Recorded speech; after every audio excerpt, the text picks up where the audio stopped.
Hello students, welcome to our channel VNC. ఇక్కడ ఇచ్చిన question మీరు ఒక సబ్జెక్ట్ చేస్తే sin 48 secant 42 plus cos 48 cosecant 42 value find out చేయమని అడుగుతున్నారు.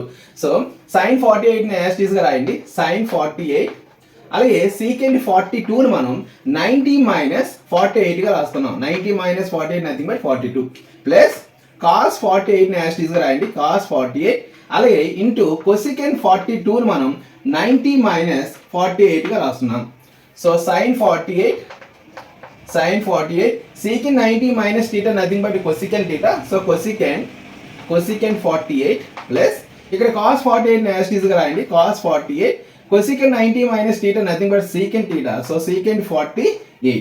సో ఇక్కడ sin and cosecant both are reciprocals అండి. రెండు reciprocals కాబట్టి క్యాన్సిల్ అయిపోతే 1 మిగులుతుంది. అలాగే cos 48 secant 48 కూడా reciprocals కాబట్టి ఇక్కడ 1 మిగులుతుంది.